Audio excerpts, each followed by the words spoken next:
So, are you experiencing any financial anxiety and you realize it's crippling you from taking any action towards your financial desires?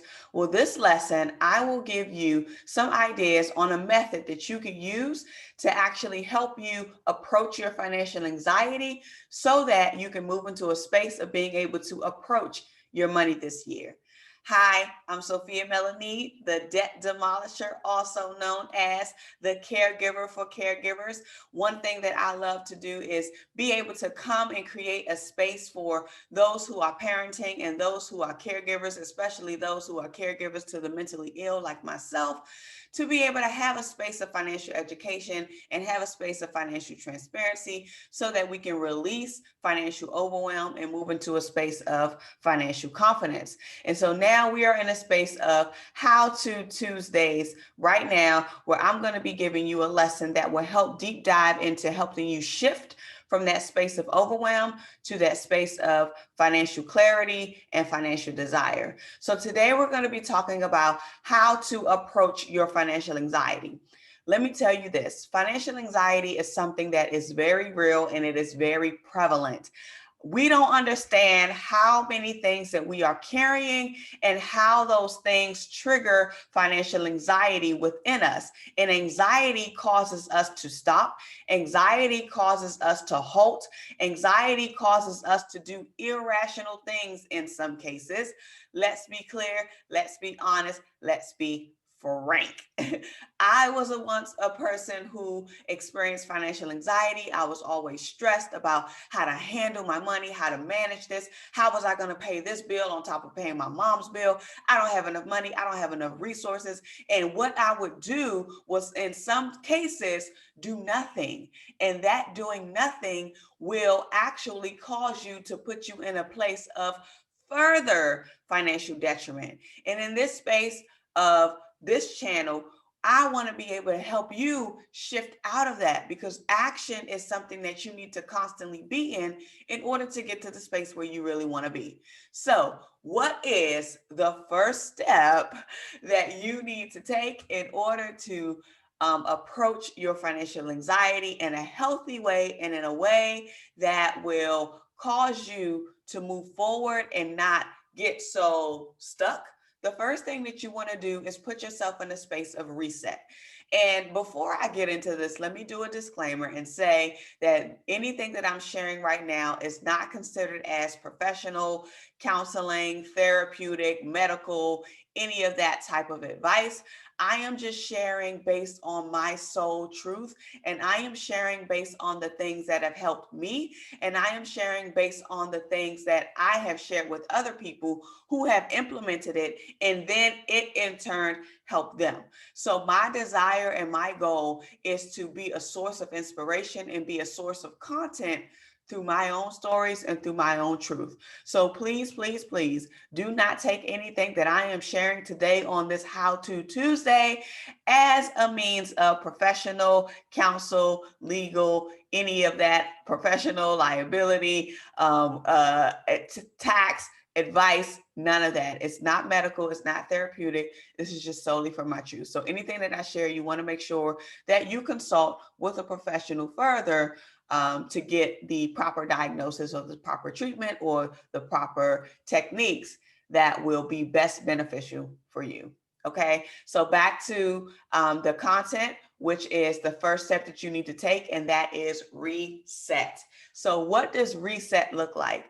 For you to reset, you should find a space, find a secret place that you can, a secret space, a secret place that's either in your home or it can be outside of your home. What is that place of serenity for you? I know prior to COVID happening, one of the things that I would love to do, and I recently started doing, was actually stepping away and going to like a naturistic type park. And there was this park that I found on the other side of the bridge, and it was so serene. You were able to walk past the water, and then when you walk past the water, you went through the woods, and it was just like this beautiful space of just trees and statues and birds. The sun was beaming beaming down on me so perfectly. And it just calmed me like no other. And so a place of reset is a space that you need. And so if you can find that secret place, either in your home, if that's a room, if that's a closet, if that's your basement, if you can find a space that you can dedicate to your reset. And that means creating and finding that space actually that will create calm for you. So what will bring ease to you? What will bring calm to you? What will bring an opening for you so that you can have that space to just not think about anything else that you have going on in your life and just tap in within you and to your ultimate source, your higher source. Step number 2, the next step that you want to take is actually getting to that space of reflection. Once you've had an opportunity to reset because you're now in that space that calms you, you're now in that space to say, okay, I have 10 minutes to just me and just release anything that may be going on. If you just focus on how can you reflect, how can you use this time to reflect? And you do that by asking yourself specific questions that will help bring clarity to you. A lot of times we don't realize that questions and answers to those questions are the things that will give us the biggest breakthrough. The problem is a lot of times we don't know the question that we need to ask ourselves. Well, guess what? You're in for a treat because that's what I'm here to bring you today. And I'm not going to overwhelm you with questions on this morning, but what I will do is give you just a few that you can begin to think on, reflect on, and answer honestly so that you can get to that space of clarity. So what are those 3 questions? When you're in your space of reflection, you want to be asking yourself these 3 basic questions for starters. For starters, folks. Your 3 basic questions is, what is it that I really desire in life? What is it that I really desire in life? Take a deep breath, think it through, and begin to just talk to yourself. Begin to just talk to yourself and speak from a transparent space. What do I really desire in life? And once you've been able to answer that with clarity and with confidence, you want to then ask yourself a question that will help you identify what will be the roadblock or what will be the challenge that will prevent you from getting there. And that question is, what is it that will keep me from reaching that desire or this desire? What will hold me back? And this is a key one, because a lot of times we don't want to think about the hurdles and the obstacles, even though we know that hurdles and obstacles are a part of everyday life.